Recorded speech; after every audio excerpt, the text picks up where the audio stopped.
What's up, everybody? Welcome back. This is a collab video brought to you by the Goblins Worker Union Guild, featuring Surjek and Hermit over on Twitch. I've got links to their channels and videos down in the description. Check them out. They helped out a lot. Today we're running Gunbad, one of the first endgame dungeons in Return of Reckoning. And I'll be breaking it down from a healer's perspective. If you want to see this dungeon from a tank or DPS viewpoint with role-specific tips, definitely check out Surjek's video or Hermit's video. I have their links down below to their Twitch and YouTube channels. I'll cover boss mechanics, trash pulls, and common Wight mistakes, so whether this is your first Gunbad run or you're here prepping for Sentinel or Bloodlord, this guide has you covered. Before you start, Gunbad Dungeon grants the Redeye set, unlocking your Conqueror Ward, and is designed for a balanced 6-man team. 1 tank, 1 to 2 healers, and 3 to 4 DPS. Melee cleave AoE damage works great here. You can brute force some mechanics, but ignoring them will usually mean deaths or wipes.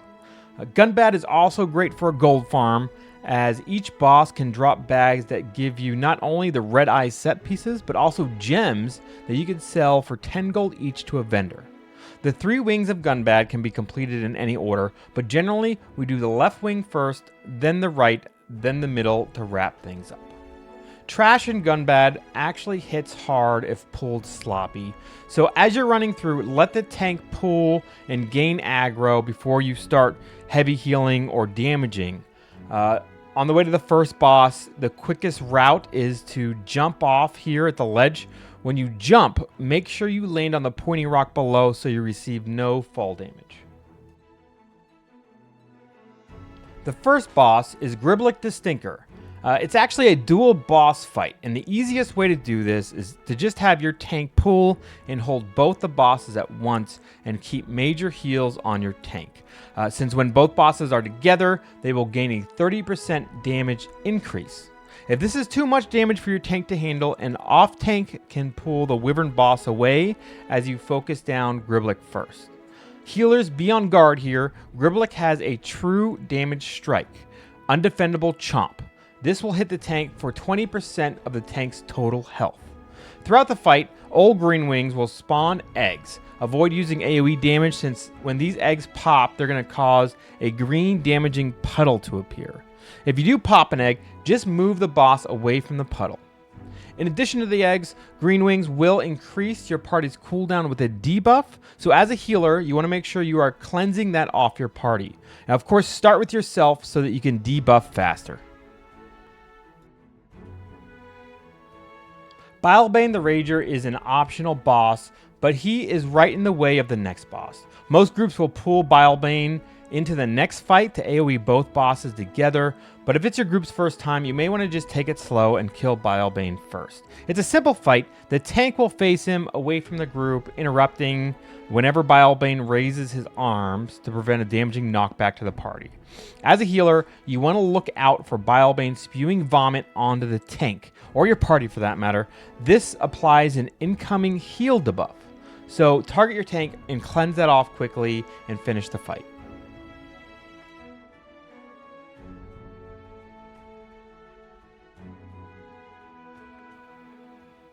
On your way to the next boss, make sure to clear out the ads within the room, since Garrolath will knock your party back. You don't want to aggro the whole room while you're engaged with Garrolath.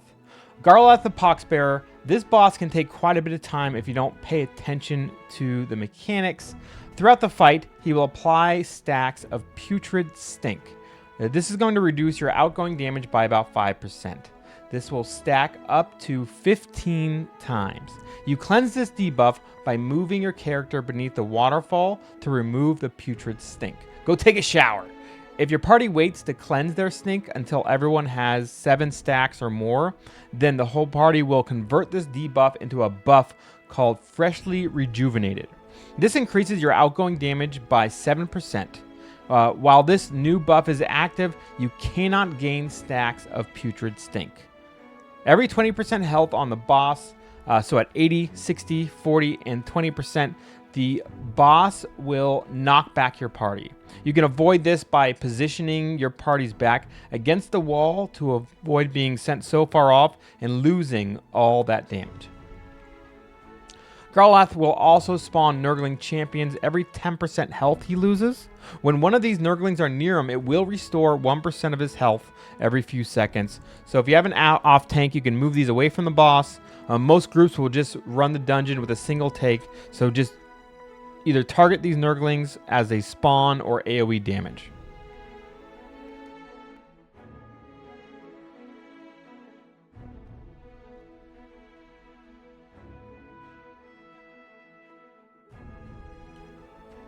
Moving up to the next boss, Kurga the Squig Maker is actually an optional goblin boss. It's located to the right as you're moving forward.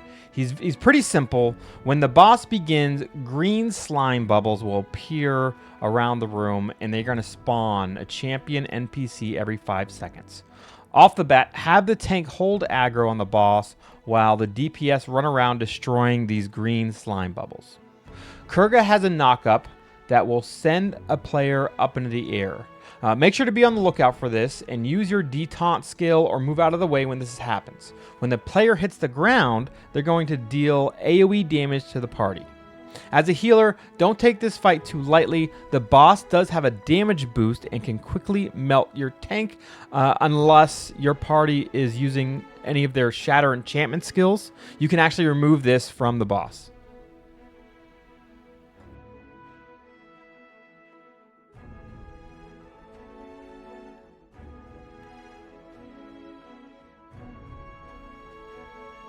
Moving to the next boss, make sure to stay on the left of the bridge so you don't pull aggro from the enemies below. Clear the ads up top before engaging, or you could find yourself in trouble with Foulmouth the Ungry, the next boss. As a healer, you'll want to hold your strongest heals towards the end of the fight, since for every 5% health lost, Foulmouth will gain a stack of Hangry, increasing his damage by 10%.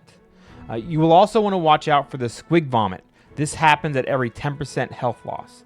This vomit will put a damage over time on a random player, which will tick for a significant portion of that player's health. I think about 15% every few seconds. Cleanse this immediately or you're going to end up with a dead Choppa like we did. This is a very mobile fight, as the tank will be trying to cleanse those stacks of Hangry by moving the boss around to mushrooms that spawn around the area. If Foulmouth eats these mushrooms, it clears the Hangry stacks, making it a little bit easier for us healers.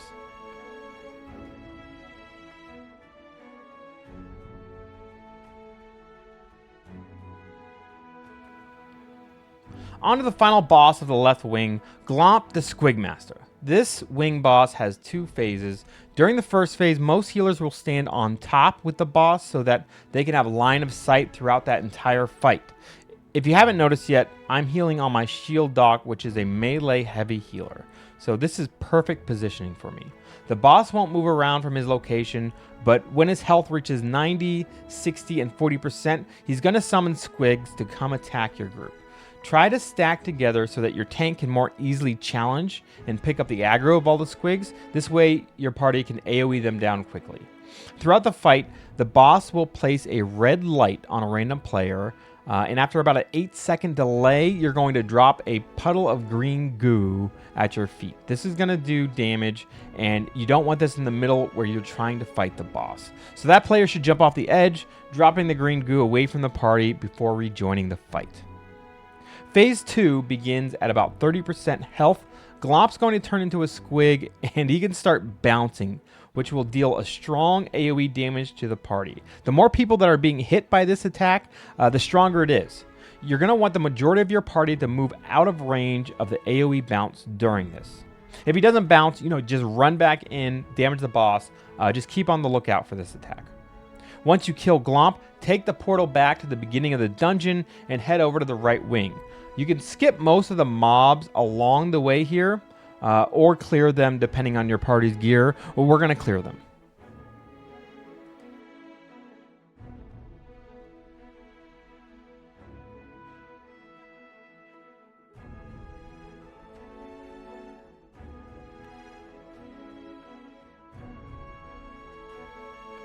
The first boss of the right wing is Brood Mother Szikalax, an optional boss. This is a fairly simple boss, but drops Gunbad jewelry for the party. It's worth about 10 gold, so it's worth clearing. The tank should run in and face the boss away from the group, and it's mostly a tank and spank fight. Additional spiders will spawn, but these have low health and can be AoE'd down quickly. Kill this guy and move on down the path to the next boss. Along this path, try to stay along the wall and again along the fence to avoid aggroing too many monsters. These guys can be leashed to the boss or killed along the way. Master Wrangla Glix, he seems fairly weak in an easy fight, but make sure to hold your morales and healing, your heavy healing abilities for the last 20% of the boss's health. At every 20% health, so 80, 60, 40, and 20, Glix is going to spawn troll ads. These ads slowly get stronger as the fight goes on. The DPS needs to AoE these mobs quickly to make sure they do not wipe the party. At 20% health, the adult trolls spawn instantly and start dealing massive damage to the party. So as I said earlier, at 20%, you want to save your big heals and morale abilities for this ad phase.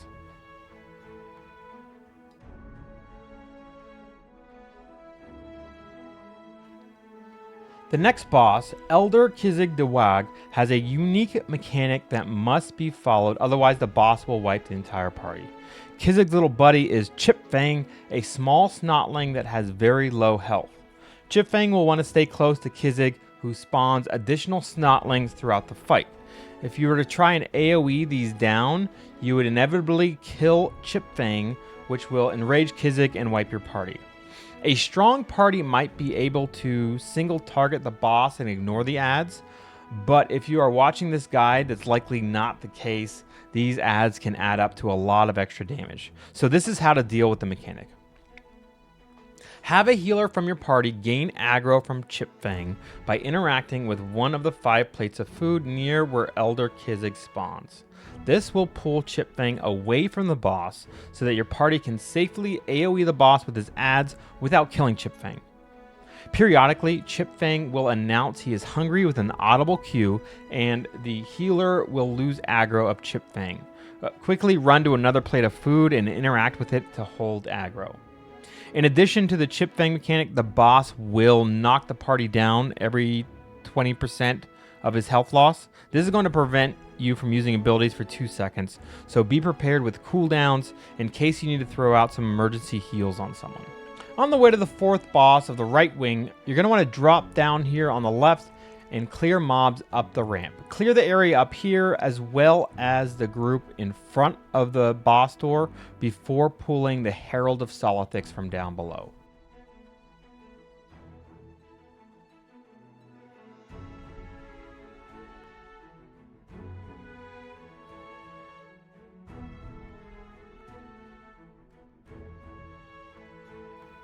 The tank will face the boss away from the group as Solithex cleaves, not only causing damage to your whole party, but placing a heal debuff on people. Healers need to watch out for this and cleanse it immediately. Throughout the fight, the boss will drop purple puddles on the ground. These look the same as a sorcerer's pit of shades, so it can get confusing. Just quickly get out of these puddles as soon as you can, as they will damage you. At 50% boss health, Lagazor Bright Axe spawns and guards Solithex, reducing his damage taken by about 60%. Kill Bright Axe first, as he deals true damage and can be dangerous. Once he dies, Solithex will take increased damage and fall quickly.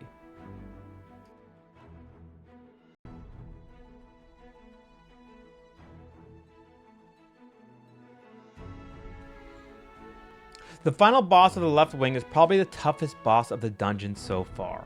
Masta Mixa has a few mechanics to look out for, starting with the very beginning of the fight. As you run in and aggro Masta Mixa, a staff will spawn, stunning a single player.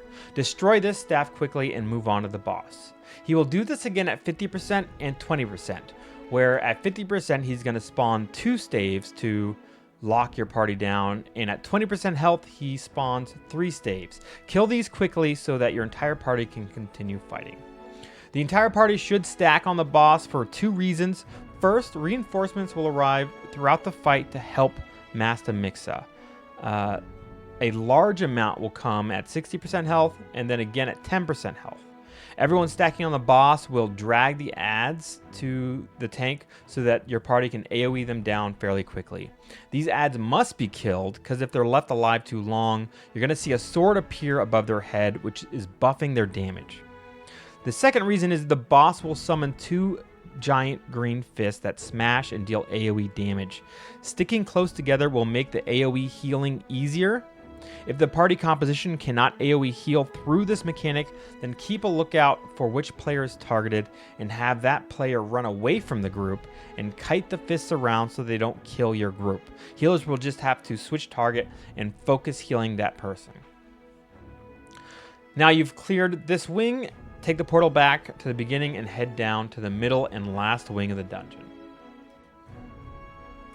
Traveling to the first boss, most groups will kill adds all the way to the edge and just drop off. Don't jump or it will kill you. Follow the cavern wall along the right side, trying to avoid the giants in the middle. If your group pulls a giant, don't panic. Just regroup, detaunt, let your tank pick up aggro, and take the giant down. The next boss is a named giant, Redeye Big Oaf.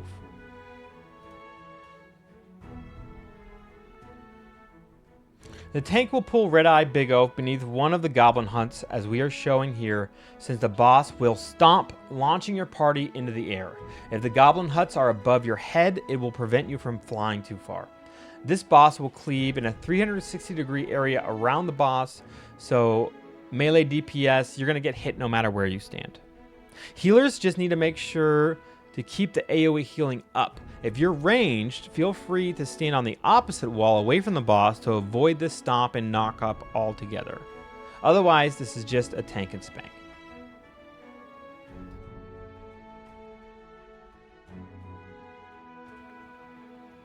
The next boss is quite a hike through a spider-filled cavern. Be careful of the spider eggs in the area, so avoid area of effect abilities. If you break open these eggs, they will spawn little spiders. They're actually champions and do a ton of damage. If an egg is broken by accident, make sure to stop and kill these little spider quickly. They may look small, but they do a ton. Chosen tanks should turn off their AoE, damaging aura for this section. You can ignore most of the mobs if you have a strong group. However, I recommend just clearing the spiders as you go. It makes it easier, and in case your group wipes or someone dies or disconnects and has to run back, you don't have to escort them all the way back through. Stay to the right initially and cross the rope bridge, heading along the wall and down to the center aisle. When you come to a fork in the path, I suggest you take the right path as our party does here, since you avoid some ranged goblins, which can be a pain to kill. At the bottom of this cave path, you will run into the next boss, Blaz the Tamin Masta, and his spider friend, Velkyrrix. The spider has the same egg mechanic as the path down here, so avoid AoE damage at all costs. Otherwise, you can have an army of champion spiders attacking you throughout the boss fight. Some parties can fully AoE them all down, but you need a pretty strong party for that. Focus down the goblin Blaz with a single target damage first, since if you kill the spider, Blaz will enrage, killing your entire party. Once Blaz is down, Velkyrrix will continue to fight and spawn spider eggs. So switch to Velkyrrix, continue single targeting, and attack the spider until it's dead.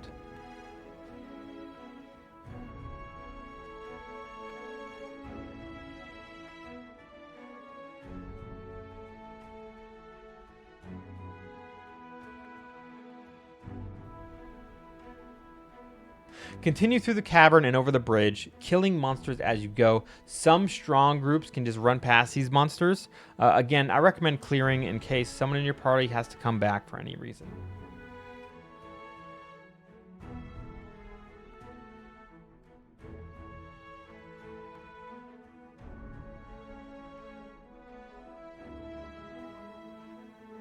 After the bridge, the next boss, Arathremia, will be at the top, and you'll want to kill her before the final 2 bosses of the dungeon. The tank will pull her towards the wall with the rest of the party standing close by to prepare for AoE damage and some AoE heals to the party. Champion adds will spawn throughout the fight, so take it slow clearing these adds before continuing to damage the boss, because if you burn the boss too quickly, too many adds will come and overwhelm your party. This boss will crowd control the party multiple times throughout the fight and can actually crowd control both healers at once. Be sure to hold any group emergency heals and morales to recover from these situations. The big healing mechanic here is Mark for Death. Throughout the fight, Arathremia will mark players with a skull above their head, which will kill them if it's not cleansed. Be sure to cleanse this immediately. If you have a group cleanse tactic, it may be a good idea to equip that for this fight. Before the final boss, you can optionally take on White Lord Solithex. He's the only boss in the dungeon that drops the Redeye belt needed to complete the set. However, he's optional because in order to complete your ward, you don't have to kill him. You don't need the belt. He is one of the hardest, but also the cooler boss fights in Gunbad. Make sure you position your ranged and healer party members up on the ledge behind him. This is going to avoid any AoE damage from the adds that spawn. At the start of the fight, the tank will face the boss away from the party. Look out for the boss's lifesteal attack where he's going to slam his sword in the ground and kneel. This can be interrupted by anybody, so he doesn't heal himself. At 70% health, the boss will summon 4 giant skeleton champions. The tank should challenge and try to aggro all of the skeletons so that the group can AoE them down and continue killing the boss. Once you get down to 40% health on the boss, they're going to spawn 4 pillars around the arena. Your group needs to coordinate and single target each one of these pillars. Our party chose to move in a clockwise direction, quickly taking down each pillar. They will spawn skeleton mobs constantly. So ignore AoE damage and just do large bursts of single target damage on each pillar and destroy them as soon as possible. Once all the pillars are down, the skeletons will stop spawning and you can AoE them down before continuing on to the boss. At 20% health, Solithex will grow huge, buffing his damage but also slowing his movement speed. At this point, all DPS should move to the back of the room, destroy the Soulstone totems. Healers need to stay on the tank, make sure he is surviving. There's going to be some big damage going out here. Once the totem is destroyed, the boss is going to return to normal and he can be easily killed. Don't take the portal that spawns, as there's one more boss left. Mount up and let's move to the final arena.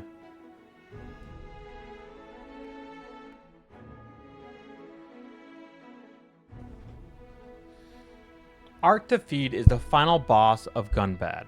At the beginning of the fight, 2 party members, typically ranged DPS or the healers, are going to move around to the pillar in the center of the room, as 2 buttons will activate throughout the fight that must be pressed simultaneously. The tank will start the fight, pulling the boss towards the center of the room by the pillar, so the healers and ranged DPS can be within range. At 90% boss health, slime bubbles are going to spawn around the room. They need to be killed immediately. While the slime bubbles are up, squigs are going to spawn, which heal the boss. After you take those bubbles down, continue lowering the boss's health until he's at 80%. This is where the buttons I talked about earlier will come into play. Every 20% of the boss's health, so 80, 60, 40, and 20, 2 buttons on either side of the pillar will activate and need to be pressed. This will fire a laser at the boss, damaging him and helping to manage his health from regenerating. Aside from this mechanic, it is a fairly simple fight. Just burn the boss down.